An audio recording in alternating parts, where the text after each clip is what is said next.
अंधेरा।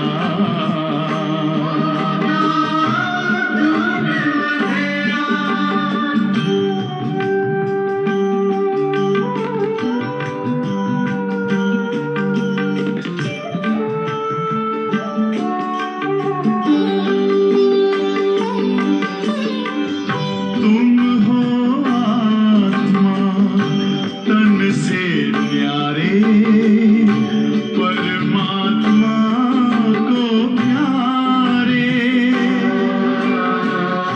दिव्य गुणों को धारण करके योगी बनो दुलारे। ज्योति बिंदु ही तोड़ेगा ये माया मोह का घेरा।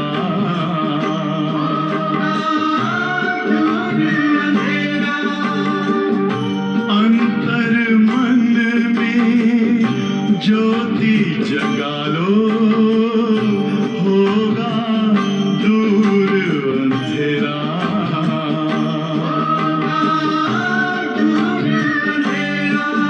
ओम शांति, ओम शांति, ओम शांति।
आज कह रहे हैं मीठे बच्चे, यह संगम युग विकर्म विनाश करने का युग है। इस युग में कोई भी विकर्म तुम्हें नहीं करना है, पावन जरूर बनना है। पुरुषोत्तम संगम युग कल्याणकारी युग। बाबा क्या कह रहे हैं? विकर्म विनाश करने का युग।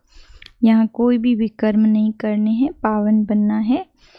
प्रश्न है, अतीन्द्रिय सुख का अनुभव किन बच्चों को हो सकता है? बाबा के सब बच्चों को होना चाहिए, क्योंकि गायन है। अतीन्द्रिय सुख पूछना हो तो गोपी वल्लभ के गोप गोपियों को पूछो। तो हम सब वो गोप गोपियाँ हैं और बाबा गोपी वल्लभ है। फिर भी बाबा को आज लग रहा है कि बच्चों में से भी किन बच्चों को होता है अतीन्द्रिय सुख का अनुभव। उत्तर, जो अविनाशी ज्ञान रत्नों से भरपूर हैं, उन्हें ही अतीन्द्रिय सुख का अनुभव हो सकता है। जो जितना ज्ञान को जीवन में धारण करते हैं उतना साहूकार बनते हैं। अगर ज्ञान रत्न धारण नहीं तो गरीब हैं। बाप तुम्हें पास्ट प्रेजेंट फ्यूचर का ज्ञान देकर त्रिकालदर्शी बना रहे हैं ना। तो जो अविनाशी ज्ञान रत्नों से सदा भरपूर रहते हैं, ऐसे बच्चे बाबा कह रहे हैं अतीन्द्रिय सुख के अनुभव में रहते हैं और ज्ञान को जीवन में धारण करते हैं, ज्ञान रत्नों से खेलते हैं। ज्ञान धन भी है तो ज्ञान धन उन्हें साहूकार बनाता है। गीत है ओम नमो शिवाय, ओम शांति। बाबा कह रहे हैं पास्ट सो प्रेजेंट चल रहा है, फिर यह जो प्रेजेंट है वह पास्ट हो जाएगा। यह गायन करते हैं पास्ट का, बोलते हैं कल, आज और कल। जो आज है वो कल होगा, जो आज है वो कल हो जाएगा, बीत जाएगा। और जो आने वाला कल है कुछ समय बाद वो आज हो जाएगा। इसीलिए पास्ट, प्रेजेंट और फ्यूचर। तुम प्रेजेंट देख रहे हो, जो पास्ट का गायन है वह अब प्रैक्टिकल हो रहा है। इसमें कोई संशय नहीं लाना चाहिए ना। सतयुग में थे हम देवी देवता, वो पास्ट था, और संगम पर बाबा फिर से हमें देवी देवता जैसा बना रहे हैं। तो ये बाबा ने कहा पास्ट को हम प्रेजेंट में लेके आ रहे हैं, जो बीता वो वर्तमान में ले आ रहे हैं। तो इस बात में संशय नहीं आना चाहिए। बच्चे जानते हैं संगम युग भी है, कलयुग का अंत भी है। बरोबर संगम युग 5000 वर्ष पहले पास्ट हो गया है, अब फिर प्रेजेंट है। अब आप आए हैं, फ्यूचर भी वही होगा जो पास्ट हो गया है। कल हम देवी देवता थे, आज हम बन रहे हैं, कल फिर हम बनेंगे। तो इस तरह से पास्ट को हम प्रेजेंट के पुरुषार्थ द्वारा फ्यूचर बना रहे हैं। बाबा राजयोग सिखला रहे हैं, फिर सतयुग में राज्य पाएंगे। अभी है संगम युग, यह बात तुम बच्चों के सिवाय कोई भी नहीं जानते। तुम प्रैक्टिकल में राजयोग सीख रहे हो, यह है अति सहज। राजयोग है अति सहज। जो भी छोटे अथवा बड़े बच्चे हैं, सबको एक मुख्य बात जरूर समझानी है कि बाप को याद करो तो विकर्म विनाश होंगे। जबकि विकर्म विनाश होने का समय है, तो ऐसा कौन होगा जो फिर विकर्म करेगा। इस समय पापों का बोझा उतारने का टाइम है, तो कौन ऐसा होगा जो पाप उतारने के बजाय नए पाप, नए सिर पाप करे। परंतु बाबा बता रहे हैं माया विकर्म करा देती है। समझते भी हैं चमाट लग गई, हमसे यह कड़ी भूल हो गई। जबकि बाप को बुलाते हैं हे पतित पावन आओ, है ना। रियलाइज़ करती है ना आत्मा, क्योंकि ज्ञान सुनती है लेकिन संस्कारों के वशीभूत होकर गलत काम कर लेती है। तो बाबा ने संस्कार नहीं बोला पर माया पे डाल दिया। कल वंडरफुल बात बाबा कह रहे थे, इस ड्रामा में जो भी हो रहा है वो ड्रामा है, ना माया का दोष है ना तुम्हारा दोष है। आज फिर बाबा कह रहे हैं जो भी हो रहा है, माया विकर्म हो रहे हैं तो माया के कारण हो रहे हैं। बाबा कहते जोर से चमाट लगती है, हमसे यह कड़ी भूल हो गई। जबकि बाप को बुलाते हैं कि हे पतित पावन आओ। अब बाप आया है पावन बनाने, तो पावन बनना चाहिए ना। ईश्वर का बनकर फिर पतित नहीं बनना चाहिए। सतयुग में सब पवित्र थे, यह भारत ही पावन था। इसीलिए कल बाबा ने कहा भारत की बहुत महिमा है ना। जैसी बाबा की महिमा ऐसी भारत की महिमा है। गाते भी हैं वाइसलेस वर्ल्ड और विशेष वर्ल्ड। वह है संपूर्ण निर्विकारी, हम विकारी हैं क्योंकि हम विकार में जाते हैं, है ना। सतयुगी देवी देवता संपूर्ण निर्विकारी, कंप्लीट वाइसलेस थे। बाबा कहते विकार नाम ही विशेष का है। पतित ही बुलाते हैं आकर पावन बनाओ, क्रोधी नहीं बुलाते हैं ना। पहला विकार काम है तो कामी यानी पतित आत्माएं बाबा को बुलाती हैं। बाबा कहते क्रोधी ऐसे नहीं बुलाते हैं। बाप भी फिर ड्रामा प्लान अनुसार ही आते हैं, ज़रा भी फर्क नहीं पड़ सकता। 2 दिन पहले बाबा कह रहे थे, हंसी कर रहे थे, कितना भक्ति मार्ग में चिल्लाते हैं, पुकारते हैं, लेकिन बाबा के तो कान ही नहीं है, बाबा सुनते ही नहीं। तो फिर सब पुकारना व्यर्थ है। अपने समय पे ही बाबा को आना पड़ेगा, ज़रा भी फ़र्क नहीं है। जो पास्ट हुआ सो प्रेजेंट हो रहा है। पास्ट, प्रेजेंट, फ्यूचर को जानना, उनको ही त्रिकालदर्शी कहा जाता है। यह याद रखना पड़े, हैं। बाबा त्रिकालदर्शी, हमें भी त्रिकालदर्शी बना रहे हैं। यह बड़ी मेहनत की बातें हैं, घड़ी घड़ी भूल जाते हैं। नहीं तो तुम बच्चों को कितना अतीन्द्रिय सुख रहना चाहिए। तुम यहाँ अविनाशी ज्ञान धन से बहुत बहुत साहूकार बन रहे हो। जितनी जिसकी धारणा है वह बहुत साहूकार बन रहे हैं, परंतु नई दुनिया के लिए, है ना। यहाँ ज्ञान धन से भरपूर हो रहे हैं और यही ज्ञान धन भविष्य में जाकर स्थूल धन बन जाएगा। तो यहाँ पे ज्ञान रत्नों से खेलते रहना है ना। अब ज्ञान धन से भरपूर हैं, वो कैसे पता चलता है। विभिन्न परिस्थितियों में आत्मा हलचल में नहीं आती है। जो परिस्थिति रूपी बात आई उसके लिए ज्ञान रत्न यूज़ करती है ना, और ज्ञान रत्न के आधार से उस परिस्थिति पर विजय प्राप्त कर लेती है। तो इससे पता चलता है वो आत्मा ज्ञान धन से भरपूर है। तो हम अपनी भी चेकिंग करें कि विभिन्न परिस्थितियाँ हमें कितनी हलचल में लाती हैं, या फिर हम ज्ञान धन से अपने आप को स्टेबल, स्थिर बना पाते हैं कि नहीं। तो बाबा ने कहा भविष्य में, है ना, परंतु नई दुनिया में बनेंगे। तुम जानते हो हम जो कुछ करते हैं सो फॉर फ्यूचर, यानी नई दुनिया के लिए करते हैं। बाबा आई हैं नई दुनिया की स्थापना करने। वो LIC पॉलिसी में बोलते थे ना, ज़िंदगी के साथ भी और ज़िंदगी के बाद भी। तो बाबा हमें इतना वर्षा देते हैं कि संगम युग पे भी हम संपन्न, और फॉर फ्यूचर यानी अगले जन्मों के लिए, 21 जन्मों के लिए। कल कह दिया बाबा ने 21 क्या, 50-60 जन्म तक, आज कहा नहीं कल ही कहा, 50-60 जन्मों तक तुम संपन्न रहोगी। बाबा ने कहा पुरानी दुनिया, बाबा ने कहा तुम जानते हो कि हम जो कुछ करते सो फॉर फ्यूचर, नई दुनिया के लिए। बाबा आई हैं नई दुनिया स्थापन करने, पुरानी दुनिया का विनाश करने। हूबहू कल्प पहले मिसल ही होगा, तुम बच्चे भी देखेंगे। नेचुरल कैलेमिटीज़ भी होनी है, अर्थक्वेक हुई और सब खत्म। भारत में कितनी अर्थक्वेक होगी, हम तो कहते हैं यह तो होना ही है। अब ये विनाश की प्रोसीजर है, ये सब होना ही है। कल्प पहले भी हुआ था, तब तो कहते हैं ना सोने की द्वारिका नीचे चली गई।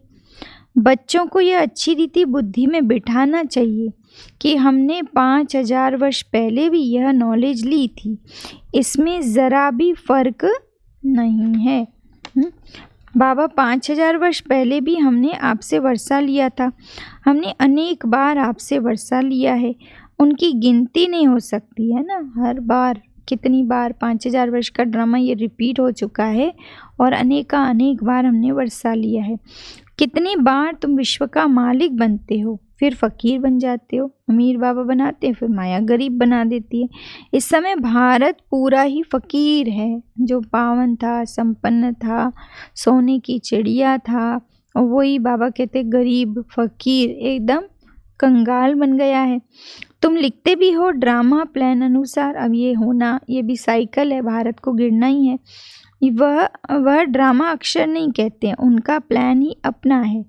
तुम कहते हो ड्रामा के प्लान अनुसार हम फिर से राज्य स्थापन कर रहे हैं। 5000 वर्ष पहले मौफिक कल्प पहले जैसी स्थापना हुई थी वैसे ही कर रहे हैं। कल्प पहले जो कर्तव्य किया था सो अब भी श्रीमत द्वारा करते हैं, श्रीमत द्वारा ही शक्ति लेते हैं। शिव शक्ति नाम भी है ना, तो तुम शिव शक्तियाँ देवियाँ हो जिनका मंदिर में भी पूजन होता है। वो बाबा कितना मान देकर उठाते हैं माताओं को, बहनों को। तो बाबा कहते शिव शक्ति का गायन भी तुम्हारा है, तुम हो शिव शक्ति, है ना, देवियाँ जिनके मंदिर बने हैं। तुम ही देवियाँ हो जो विश्व पर राज्य पाती हो। जगत अम्बा को देखो कितनी पूजा है, अनेक नाम रख दिए हैं ना मम्मा के। तो कितने यादगार मंदिर हैं, और आए दिन कितने मेले मम्मा के मंदिर में लगते हैं, है ना। मम्मा के यादगार मंदिरों में कहीं भी खाली नहीं होता है, हमेशा भक्तों की भीड़ लगी ही रहती है, क्योंकि मम्मा ने क्या किया, थोड़े समय में अनेक आत्माओं की सेवा की, अनेक आत्माओं तक बाबा का ज्ञान पहुंचाया। इसीलिए यादगार में मम्मा की इतनी पूजा होती है। कोई ऐसा स्कूल नहीं होगा, कॉलेज नहीं होगा जहाँ सरस्वती रूप में मम्मा की पूजा ना होती हो। वहाँ तो शुरुआती पढ़ाई की पहले सरस्वती वंदना से करते हैं। तो बाबा ने कहा अनेक नाम भी रख दिए हैं तो वह एक ही, जैसे बाप भी एक ही शिव है। तुम भी विश्व के मालिक बना, तुम भी विश्व को स्वर्ग बनाते हो, तो फिर तुम्हारी भी पूजा होती है। अनेक देवियां हैं, लक्ष्मी की कितनी पूजा करते हैं। दीपमाला के दिन महालक्ष्मी की पूजा करते हैं। वह हुई हेड, महाराजा महारानी मिलाकर महालक्ष्मी कह देते हैं। जैसे विष्णु है, लक्ष्मी नारायण का कंबाइंड स्वरूप, उसमें नारायण के संस्कार थोड़े डोमिनेटिंग हैं, ऐसे ही महालक्ष्मी में लक्ष्मी नारायण का कंबाइंड स्वरूप है। तो यहाँ लक्ष्मी के संस्कार थोड़े डोमिनेटिंग हैं, पर है वो कंबाइंड ही। बाबा ने कहा महालक्ष्मी में दोनों आ जाते हैं। हम भी महालक्ष्मी की पूजा करते थे, दिवाली पर तो विशेष महालक्ष्मी जी की मूर्ति लाते हैं, घर की सफाई रंग रोगन करते हैं, और कितनी तैयारियां करते हैं, मिठाइयाँ, अलग से एक कमरा बनाते हैं लक्ष्मी जी के आराम के लिए। तो बाबा कहते हैं हम भी लक्ष्मी की पूजा करते थे, धन वृद्धि को पाया तो समझेंगे महालक्ष्मी की कृपा हुई। बस हर वर्ष पूजा ही करते रहते हैं। अच्छा, उनसे धन मांगते हैं। देवी से क्या मांगे, है ना? माँ लक्ष्मी जी की क्वालिफिकेशन है, वो धन देगी, है ना? जैसे सरस्वती के लिए विद्या, है ना? दुर्गा को शक्ति के लिए याद करते हैं। तो ऐसे हर एक का अलग अलग यादगार बना दिया, मानो मम्मा की जो गुण विशेषताएं हैं उस आधार से उनके वैसे चित्र और वैसी पूजा करने लगे। तो बाबा कहते हैं, तुम संगम युग की देवियां स्वर्ग का वरदान देने वाली हो। मनुष्यों को यह पता ही नहीं कि देवियों से स्वर्ग की सब कामनाएं पूरी होती हैं। तुम देवियां हो ना, मनुष्यों को ज्ञान दान करती हो, जिससे सब कामनाएं पूर्ण कर देती हो, है ना? सबसे बड़ी बात है शिव, शक्तियों का पिता शिव, उससे हर आत्मा का संबंध जोड़ना, ये सबसे बड़ी पुण्य की सेवा है जो बाबा के बच्चे करते हैं। तो इस पुण्य की सेवा से उन आत्माओं का जब भगवान से संबंध जुट जाता है तो सर्व प्राप्तियां उनसे करने लग जाते हैं। तो बाबा ने कहा, तुम सबकी मनोकामनाएं पूर्ण करती हो। बीमारी आदि होगी तो देवियों को कहेंगे ठीक करो, रक्षा करो। अनेक प्रकार की देवियां हैं।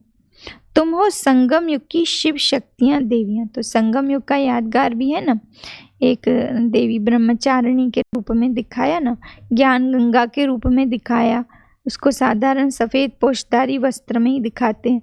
तो संगम युग की हमारी ड्रेस का यादगार है। तो बाबा हमारे द्वारा क्या कराते हैं, ज्ञान धन, ज्ञान गंगा हर एक पे लुटाते हैं। तो बाबा ने कहा, तुम ही स्वर्ग का वरदान भी देती हो। बाप भी देते हैं, बच्चे भी दे देते हैं। महालक्ष्मी दिखाते हैं, नारायण को गुप्त कर देते हैं। बाबा तुम बच्चों का कितना प्रभाव बढ़ाता है ना? दुनिया में कितना महत्व बाबा बढ़ा रहे हैं। कल भी बाबा कह रहे थे कि नारियों को मान सम्मान पहले नहीं मिलता था, जब संगम पर बाबा आए। परसों कह रहे थे संगम पर जब बाबा आए और बाबा ने आकर उठाया माताओं बहनों को, तो दुनिया में भी उनका मान होने लगा, विदेशों में भी मान होने लगा और हर जगह सम्मान मिलने लगा। बाबा ने कहा तुम बच्चों का कितना प्रभाव बढ़ाता हूँ। देवियाँ 21 जन्मों के लिए सुख की सब कामनाएं पूरी करती हैं।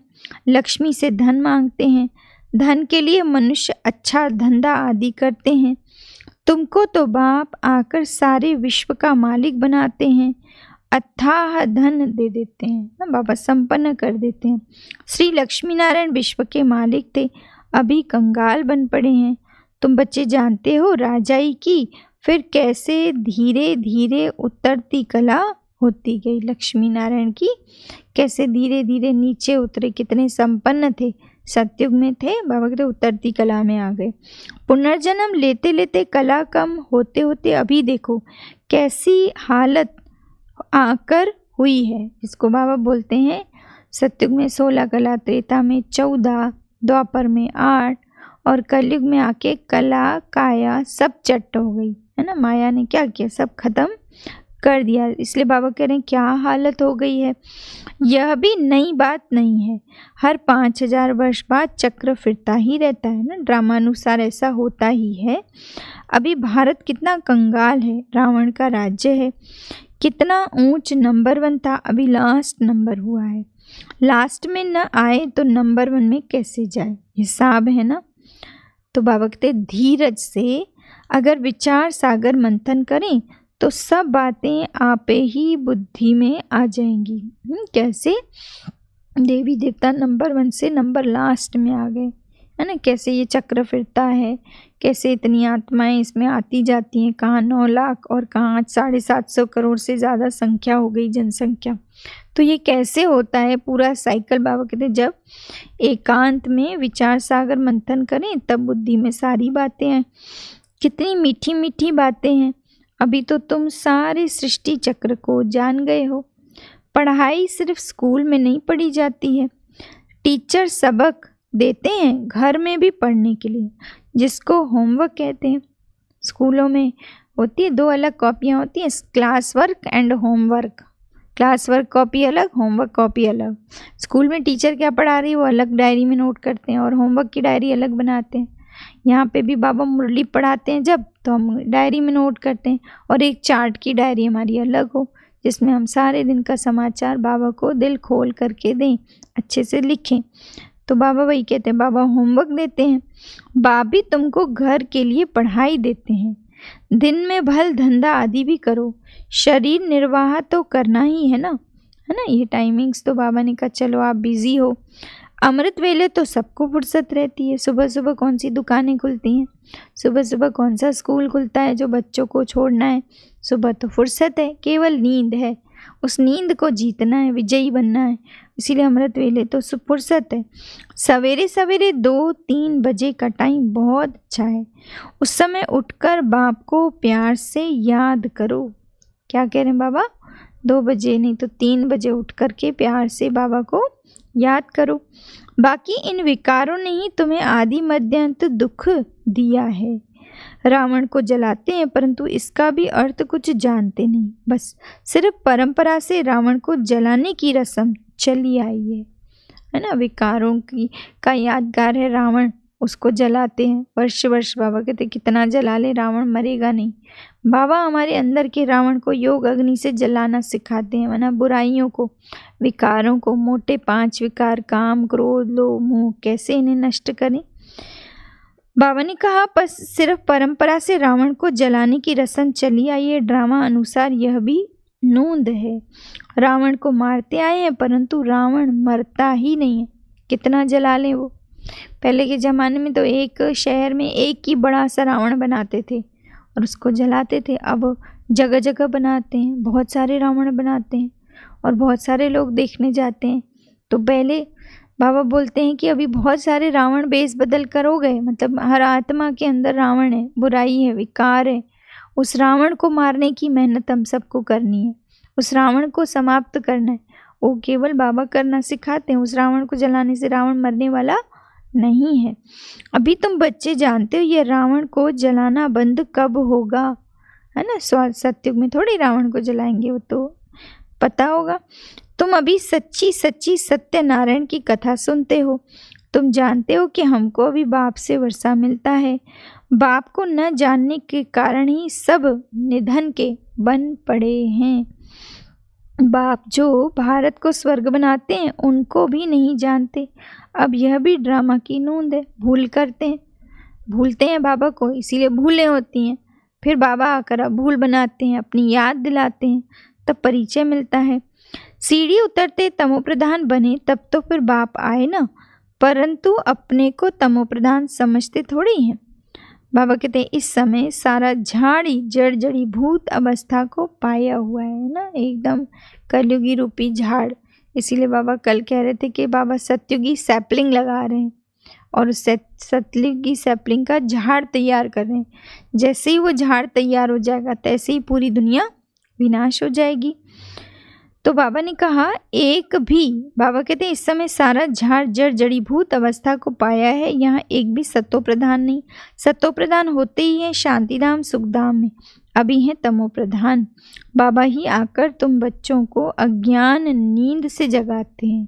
क्या कह रहे हैं बाबा, है ना, आत्मा घोर नींद में सोई पड़ी है तो उसको जगाने का काम बाबा करते हैं, अज्ञान नींद से उठाते हैं। बाबा कहते हैं तुम फिर औरों को जगाते हो, जगते रहते हैं। जिसे मनुष्य मरते हैं तो उनका दीवा जलाते हैं ना कि रोशनी में आ जाए। अब यह है घोर अंधियारा, इसमें आत्माएं वापस अपने घर जा न सके। भल दिल होती है दुखों से छूटें, परंतु एक भी छूट नहीं सकता है। इसीलिए बाबा क्या करते हैं, याद से कहते हैं अपनी आत्मा रूपी दीवे को पूरा जगाओ, जो जब घर जाओ तो अपने ही प्रकाश से घर का रास्ता दिखाई दे। लेकिन अगर आत्मा रूपी दीवा पूरा नहीं जगा होगा और मान लो इस शरीर से निकल गए तो ऊपर रास्ता बंद हो जाएगा, परमधाम का गेट खुलेगा ही नहीं। अब नीचे से भी गए ऊपर से भी गए, फिर कहाँ, बीच में भटकते रहेंगे। तो जब यहाँ संगम युग पे बुद्धि को भटकाना बंद करेंगे, एकाग्रता को बढ़ाएंगे, तो ये एकाग्रता ही अंत में मदद करेगी डायरेक्ट घर जाने में, नहीं तो भटकते रहेंगे, है ना। इसीलिए अभी बुद्धि का भटकना बंद हो जाए, अब एकाग्र निश्चय बुद्धि होकर एक बाबा की शिक्षाओं और बाबा की धारणाओं पर ही अपने जीवन को चलाना है। तो बाबा ने कहा अभी कोई छूट नहीं सकता है। जिन बच्चों को पुरुषोत्तम संगम युग की स्मृति रहती है वह ज्ञान रत्नों का दान करने बिना रह नहीं सकते। संगम युग एक ही युग है जिसमें हम दान पुण्य खूब कर सकते हैं, ज्ञान धन का। स्थूल धन नहीं चाहिए किसी को, ज्ञान धन का दान। जैसे मनुष्य पुरुषोत्तम मास में दान पुण्य बहुत करते हैं, ऐसे इस पुरुषोत्तम संगम युग में तुम्हें ज्ञान रत्नों का दान करना है। यह भी समझते हो स्वयं परमपिता परमात्मा पढ़ा रहे हैं। यहाँ श्री कृष्ण की बात नहीं है। श्री कृष्ण तो नंबर 1 प्रिंस है, पढ़कर बना। बाबा कहते वो नहीं पढ़ाता। श्री कृष्ण तो सत्युग का पहला प्रिंस है, फिर वह तो पुनर्जन्म लेते आते हैं। बाबा ने ही पास्ट प्रेजेंट फ्यूचर का भी राज समझाया है। शिव बाबा त्रिकालदर्शी त्रिलोकीनाथ, उन्होंने ही समझाया। तुम त्रिकालदर्शी बनते हो और कोई त्रिकालदर्शी बना नहीं सकता सिवाय एक बाप के। बाबा के अलावा कोई त्रिकालदर्शी नहीं बना सकता। सृष्टि के आदि मध्य अंत का ज्ञान बाप को ही है, उनको ही ज्ञान का सागर कहा जाता है। ऊंचते ऊंच भगवान ही गाया है, वही रचयिता है, सबसे ऊंचा है ना, सबसे मीठा सबसे प्यारा शिव भोला भगवान। बाबा कहते हैं वही रचयिता भी गाया हुआ है। हेवनली गॉड फादर अक्षर बड़ा क्लियर है, हेवन स्थापन करने वाला। शिव जयंती भी मनाते हैं, परंतु वह कब आए क्या किया कुछ भी जानते नहीं हैं। कल भी बाबा कह रहे थे सारे त्यौहार इसी समय के यादगार हैं, तो शिव जयंती भी इसी समय का यादगार है और मना रहे हैं। कितनी भावनाओं से लोग भक्ति करते हैं भगवान को प्राप्त करने की, भगवान से इच्छाएं प्राप्त करने की, परंतु बाबा कहते जानते कोई भी नहीं कि कब आया क्या किया। जयंती के अर्थ का ही पता नहीं है, तो फिर मना कर क्या करेंगे। अब यह भी सब ड्रामा में नूंद है, भक्ति का टाइम पास है। जब तक बाबा आए, अपना परिचय दे, सही मार्ग दिखाए, तब तक तो उन आत्माओं को ऐसे ही भटकना है। इस समय ही तुम बच्चे ड्रामा के आदि मध्यांत को जानते हो, फिर कब नहीं। फिर जब बाबा आएगा तब ही जानेंगे। अभी तुमको स्मृति आई है यह 84 का चक्र कैसे फिरता है। भक्ति मार्ग में क्या है, उनसे तो कुछ भी मिलता नहीं है। कितने भक्त लोग भीड़ में धक्का खाते रहते हैं, बाबा ने तुमको उनसे छुड़ा दिया है ना। कितनी हमने भी धक्के खाए ना, हम सब ने भी। हर एक का अपना अपना जीवन का अनुभव है ना। कितना भटक भटक के भगवान के पास आए। उस दिन बाबा पूछ रहे थे प्रश्न, किसने किसको ढूंढा, बाप ने बच्चों को ढूंढा कि बच्चों ने बाप को ढूंढा। तो बहुत कम लोग थे ऐसे जिन्होंने कहा बच्चों ने, जिन्होंने कहा हमने बाबा को ढूंढा। बाबा ने हमें ढूंढ निकाला है, बाबा की नज़र हम पर गई, तब तो हम उठकर बाबा के आके बने हैं। तो बाबा ने कहा कितने धक्के खाते हैं, भक्ति मार्ग में क्या है, उनसे तो कुछ भी मिलता नहीं। कितने भक्त लोग भीड़ में धक्का खाने जाते हैं, बाबा ने तुमको उनसे छुड़ा दिया है। अब तुम जानते हो हम श्रीमत से फिर से भारत को श्रेष्ठ बना रहे हैं। श्रीमत से ही श्रेष्ठ बनते हैं, श्रीमत संगम युग पर ही मिलती है, बाबा यहीं देते हैं। तुम यथार्थ रीति से जानते हो हम कौन थे, फिर कैसे यह बने। अब फिर पुरुषार्थ कर रहे हैं। पुरुषार्थ करते करते बच्चे अगर कभी फेल हो पड़ो तो बाप को समाचार जरूर दो। मेहनत करते करते पुरुषार्थ करते करते माया आ जाए, मान लो हार खा ली, तो बाबा को सच्चाई से पूरा समाचार देना है। क्यों? बाबा सावधानी देंगे, फिर से खड़े होने की है ना, ताकत भरेंगे, सावधानी देंगे। आत्मा रियलाइज करेगी तो अगली बार वो कर्म नहीं रिपीट करेगी। कभी भी फेल्यूअर हो बैठ नहीं जाना है। कल भी बाबा ने कहा दिल शिकस्त नहीं होना है किसी भी हालत में, है ना। तो बैठ जाना मतलब ही क्या, दिल शिकस्त बना, है ना। उमंग उत्साह से फिर से नई ऊर्जा के साथ फिर से पुरुषार्थ की शुरुआत करनी है, क्योंकि यहाँ एक ही फॉर्मूला है, last so fast, fast so first. कोई भी आगे जा सकता है पुरुषार्थ सच्चाई से करने वाला। बाबा ने कहा कभी फेल्यूअर हो नहीं बैठ जाना, फिर से खड़े हो जाओ, दवाई कर लो, है ना। कोई बीमारी है आत्मा के अंदर, कोई रोग तंग कर रहा है, सर्जन तो बैठा है ना। बाबा समझाते हैं 5 मंजिल से गिरने और 2 मंजिल से गिरने में फ़र्क कितना होता है ना। 5वें माले से और दूसरे माले से धड़ाम, दोनों स्थितियों में अंतर है ना। हड्ड गुड्ड तो दोनों में टूटेंगे, लेकिन ज़्यादा 5वें माले वाले का टूटेगा ना। तो काम विकार है 5वीं मंजिल, इसीलिए बाबा ने कहा है काम महा शत्रु है। उसने तुमको पतित बनाया है, अब पावन बनो। पतित पावन बाप ही आकर पावन बनाते हैं, जरूर संगम पर बनाएंगे। कलयुग अंत और सतयुग आदि का ही यह संगम युग है।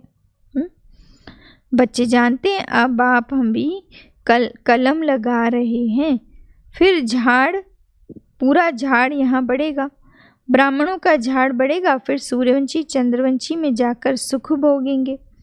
कितना सहज समझाया जाता है, कितना सरल रीति से बाबा बता रहे हैं। ब्राह्मणों का झाड़ ही कैसे देवी देवता बनेंगे और फिर वही ना पाठ बजाएंगे, सुख भोगेंगे, चंद्रवंशी भी बनेंगे। अच्छा, मुरली नहीं मिलती है तो बाप को याद करो, यह बुद्धि में पक्का करो कि शिव बाबा ब्रह्मा तन से हमको कहते हैं मुझे याद करो, तो विष्णु के घराने में चले जाएंगे। गारंटीड लाइन है बाबा की, है ना। बाबा स्पष्ट कहते हैं मुझे याद करो तो विष्णु के घराने में चले जाएंगे। पर सारा मदार है पुरुषार्थ पर। कल्प कल्प जो पुरुषार्थ किया वही हूबहू चलेगा।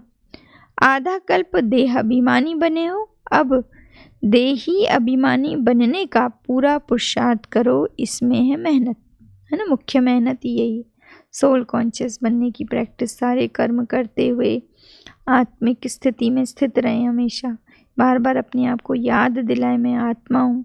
तो जब हम अपनी आत्मिक स्वरूप में टिकते हैं तो आत्मा को नेचुरल अपने गुण भी याद आते हैं।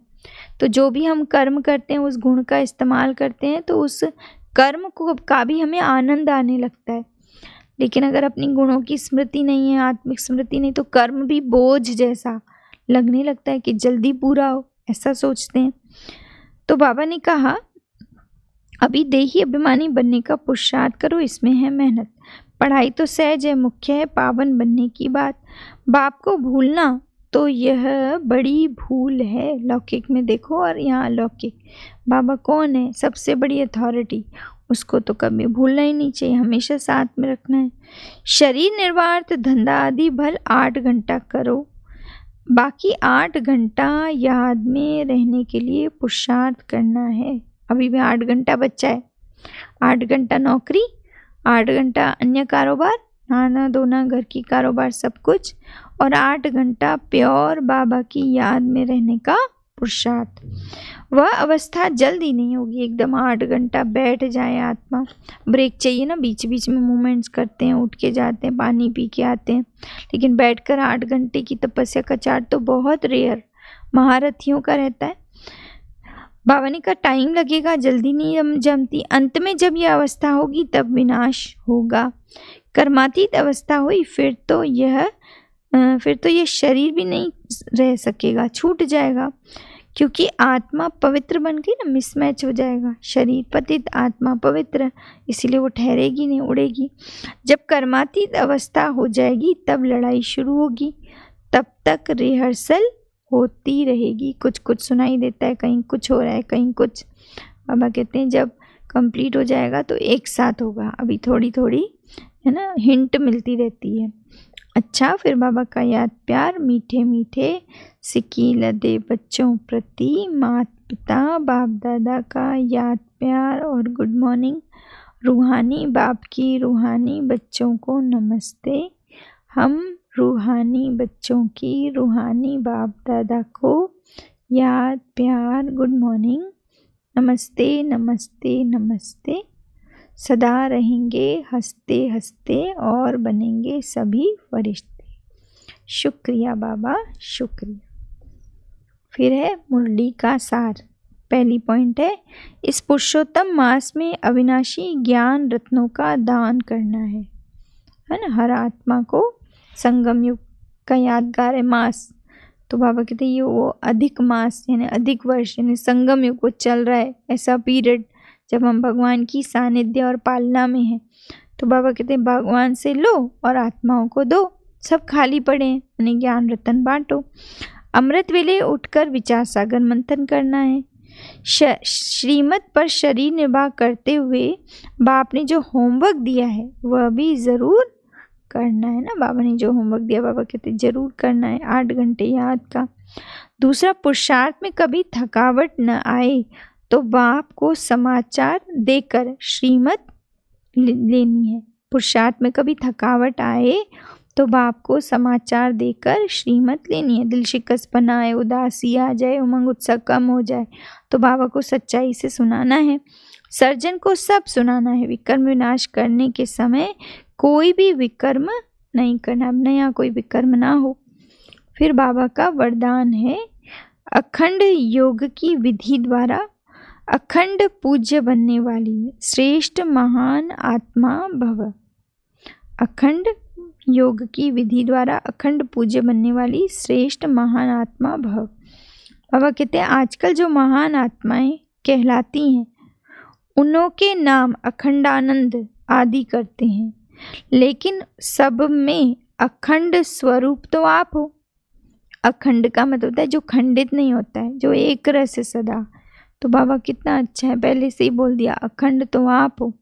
आनंद में भी अखंड, सुख में भी अखंड, माना हमारी खुशी, हमारी शांति, हमारा आनंद कोई भी हमसे छीन नहीं सकता। लेकिन सिर्फ संग दोष में नहीं आओ, दूसरों के अवगुणों को देखते सुनते डोंट केयर करो तो इस विशेषता से अखंड योगी भी बन जाएंगे, है ना। ये बहुत अटेंशन वाली बात है। जो अखंड योगी हैं वही अखंड पूज्य बनते हैं। तो आप ऐसी महान आत्माएं हो तो अल्प का आधा कल्प, बाबा ने कहा आप ऐसी महान आत्माएं हो जो आधा कल्प स्वयं पूज्य स्वरूप में रहती हो और आधा कल्प आपके जड़ चित्रों का पूजन होता है। 2 युग 2500 वर्ष सत्युग त्रेता पूज्य स्वरूप में रहते हैं और फिर द्वापर से हमारी जड़ मूर्तियों को लोग आत्माएं पूजती हैं। तो वो यादगार है, संगम पर हमने अखंड तपस्या की है, अखंड बाबा के गुणों को धारण किया है, अखंड इन गुणों की अनुभूति की और सकाश देकर कराई है, इसीलिए वो अखंड याद हमारी करते रहते हैं। फिर स्लोगन है, दिव्य बुद्धि ही साइलेंस की शक्ति का आधार है। दिव्य बुद्धि ही साइलेंस की शक्ति का आधार है। फिर आज का स्लोगन हो गया आज का अव्यक्त इशारा, संकल्पों की शक्ति जमा कर श्रेष्ठ सेवा के निमित्त बनो। बाबा कहते जो अपनी सूक्ष्म शक्तियों मन बुद्धि को हैंडल कर सकता है वह दूसरों को भी हैंडल कर सकता है। इसीलिए स्व के ऊपर कंट्रोलिंग पावर, रूलिंग पावर हो तो यही यथार्थ हैंडलिंग पावर बन जाती है ना। बहुत अच्छी बात बाबा बता रहे हैं। सूक्ष्म शक्तियाँ मन और बुद्धि, है ना, यही बाबा ने कहा हैंडल करते हैं। तो पहले क्या करो, अपने ऊपर कंट्रोलिंग और रूलिंग पावर हो। चाहे अज्ञानी आत्माओं को सेवा द्वारा हैंडल करो, चाहे ब्राह्मण परिवार में स्नेह संपन्न संतुष्टता संपन्न व्यवहार करो, दोनों में सफल हो जाएंगे जब हम अपनी सूक्ष्म शक्तियों को हैंडल कर पाएंगे। तभी ये हो पाएगा। चाहे बाहर वाली आत्माएं, चाहे ब्राह्मण परिवार की आत्माएं, उन्हें भी संतुष्ट करना, स्नेह संपन्न व्यवहार करना, उसके लिए हमारे पास पावर हो मन और बुद्धि को भी हैंडल करने की, तब रूलिंग और कंट्रोलिंग पावर काम करेगी। तो आज बाबा ने विशेष पुरुषार्थ के लिए कहा। हम ये नहीं कह सकते कि हमें फुर्सत नहीं है। बाबा ने कहा सुबह का समय फ्री होता है, अमृत वेला उठकर हम बाबा को याद करें। बाबा ने बहुत अच्छा कैलकुलेशन बताया 8-8-8 का, कि कितना घंटे हम कर्म योग करें, कितना हम बाहर की नौकरी करें, लेकिन 8 घंटा कम से कम बैठकर बाबा को याद करने की तपस्या करें, है ना। और अब नए कोई विकर्म हमें नहीं करने हैं, क्योंकि अब विकर्म को विनाश करने का युग है। इसीलिए बाबा ने इसको नाम दिया पुरुषोत्तम मास, है ना, जिसमें पुण्य कर्म हमें करने हैं, श्रेष्ठ कर्म करने हैं और ज्ञान रत्नों का दान आत्माओं को करते रहना है। तभी आत्मा अति इंद्रिय सुख का भी अनुभव कर पाएगी। अच्छा, ओम शांति।